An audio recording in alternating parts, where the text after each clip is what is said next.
How was that? Yeah, it was pretty funny the way we found out because we were up in Bijadanga up in WA, this remote community, and we played a show up there the night before, and Costi, our bass player, just happened to be like watching the ARIA nominations, and I think I was in the shower, and he was like, "What the hell? We've got an ARIA nomination!" Like none of us expected it, so Yeah. it was a pretty big surprise, and yeah, it's pretty strange for all of us to have that. So yeah, Take that's insane. That's brilliant. yeah, That's yeah. absolutely fantastic. So, I mean, there's a thing that was mentioned as well because because I did notice. I mean, you've been touring really, really heavily, um, but in weird places, and I mean that in the nicest possible sense, right? Obviously, oh, have you still got me there?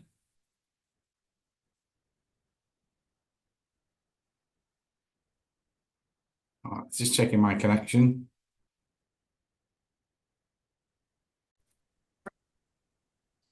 I think it is me. I think it is my connection. I'm just going to make sure I get out of everything that's on my computer right now. Oh, Um, you're right. it's not good enough. There we go. All right. So the question I was just asking there is that because you guys have been touring pretty heavily this year, Yeah. you've been touring in some random places. Because like you just mentioned, you've just done this like West Australian tour, and you would have gone to a Hmm. lot of places a lot of bands don't go to. Some places I've never heard of that you've gone to. At the same time, well not at the same time, but also in the same run, you had a pretty extensive European run as well. Uh, Yeah. so I mean, how do you end up in these particular spots, and then what's the contrast like? Yeah, it's a pretty strange contrast going from like playing like to 10,000 people at like a European festival in France or something, then to going to like, yeah, a remote community up in WA with a only a population of like 600 people. But it's I don't know, the fulfillment you get out of it is different, but it's both super rewarding, I guess. Yeah. And it's always been a thing for us as a band to try and involve like um regional communities and like play as many regional shows as we can and like to broaden the places rather than just play on the beaten track to like expand to where we can play and where we can bring our music to and the experiences that you get to have in these places and like the friendships that you form out of it and stuff. So yeah, it's always been like now that we're at kind of at a point where we can do these things where we've always kind of dreamt of doing these things. So it's nice to be able to do that now. Nice. Right. And do you find when you then, especially with going to the regional places, do you find that is uh, you have more of a connection at that point as well because people don't go to these places and perform? Yeah, definitely. Like the people there are super hospitable and very appreciative of bands coming through because yeah, they may never see that or have that come through. So everyone's usually like very welcoming, like with open arms, and you could get shown around and treated to experiences that other people may never have in their life. Like yeah, especially super recently up in Bijadanga, the day after we played, we got taken out by some of the local rangers to like this river and were fishing there with them and caught like Costi caught a couple of sharks and we caught some Shots. catfish and just cooked them up on the fire, had some like kangaroo tail and yeah. Yeah. Do you feel I mean, obviously, as you can tell, I'm not from Australia originally. So did you feel that like it was a real um, what's the word I'm looking for? I don't want to keep using the word rewarding, but there was kind of like this innate level of consciousness that then happened because you're able to almost go back into a natural aspect with indigenous culture and the indigenous way of life. Yeah, I guess it just the connection like through music and being able to connect through music, but be in such a remote like place and remote part of the world, but for everyone to still be receptive and like to draw emotion from people, like crowds and stuff.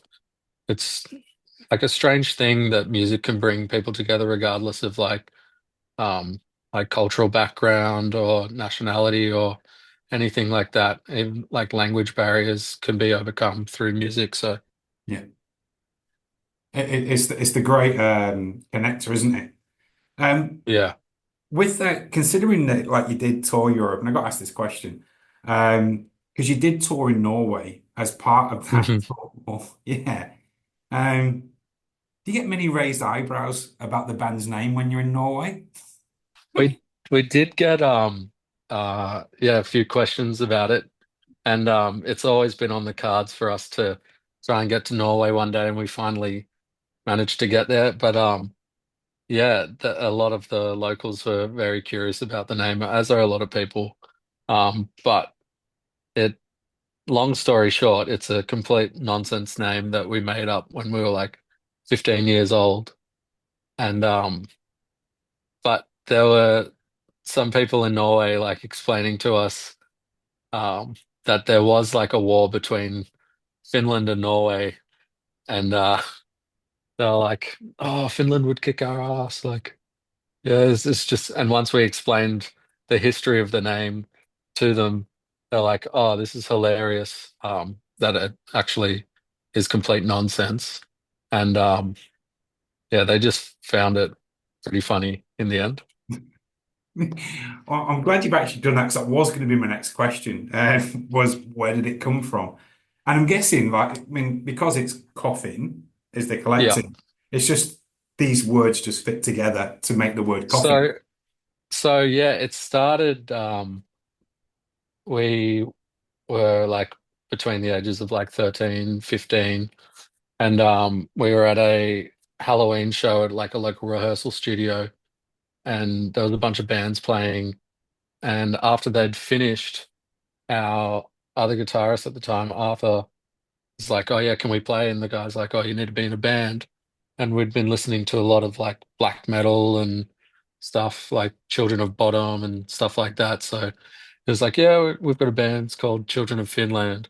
And we are all like, we'd only like had a couple of jams together at that point. And we're like, "What the hell? Why'd you tell him that? That's a shit name." And then we're like, "Oh, how can we make it less shit?" So we're like, "Oh, Children of Finland, C.O.F.F.I.N, like fighting in Norway." So it kind of came from that, and we've been stuck with it ever since. So It works though. It works on different levels. It really does. So, obviously, you're going to come to Adelaide. You're going to be playing the Froth and Fury Fest in a couple of hmm weeks. For people who haven't seen Coffin previously, how would you describe the band? Oh, that's a question. That's a hard question to answer, I think. Oh, I asked It's it. very, very high energy, um, like rock and roll soaked. Oh, yeah, rock and roll soaked in punk rock, um, down at the core. But there's a mix of everything in there, a bit of metal thrown in. But yeah, just high energy and chaotic, I guess. Chaotic was the word I was going to go with because looking at some, I've not seen you guys, but having a look at some of the stuff I've seen online and things like that, there definitely seems to be an anarchy as well that Yeah. comes from the shows. So Yeah, well, we all kind of like grew up skating together and just causing mischief. Um, grew up in that jackass era, I guess. yeah, People of Bam, CKY, all that stuff. yeah. So there's a bit of that thrown in there always, but yeah. You did say CKY are touring next year. Did you see that? No, They're coming to Australia next year. you're gonna have to go to that.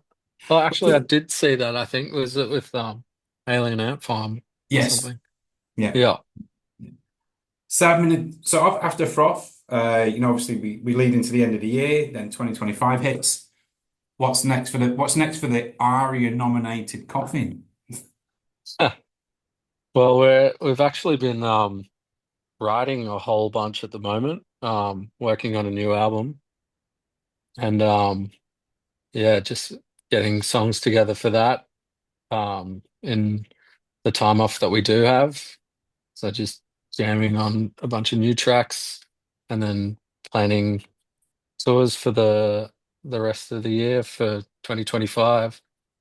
Um, but yeah, so we'll see what that brings. Right. I'm guessing Adelaide's on the list. Oh, Adelaide will definitely be on the list. We just got to put that out there. Got to put that out there. All right. So look, I'm appreciative of the time we've got. I'm appreciative of the time of the night as well. You're in Sydney, Melbourne? Yeah, Sydney. Sydney, yeah. So I appreciate it's 7:45 there, and as you mentioned, you're working on a house at the moment. Is there any last comments that you want to make before we wrap it up? No, just really excited to come down to Adelaide again. It's always an amazing time. Like we were down there for the Port Noarlunga, like the festival Mhm. down there. And then the time before that was actually on the back of our US tour. We flew and landed in Sydney that morning, dropped our bags off at home. I think Ben didn't even go home, stayed at the airport. And then we flew down and played at the Cranker that Oh, night that we got in. So, and it was like a breath of fresh air. Like we were all so buggered by the time we got there. Um, but after that show, it just was like reinvigorating. So Adelaide's always been a fun one for us. So yeah, just really looking forward to get back down there. excellent. And we look forward to seeing you as well. Well, I will catch up with you on November the 9th. I'll see you then. And Yeah, once again, and thank you very much for your patience at the beginning with my internet. I appreciate that. no, that's fine. And congratulations again on the ARIA nomination. And we'll see you in 2.5 weeks. Thank you. Cheers for the Perfect. chat. Thank you. Take care. See ya.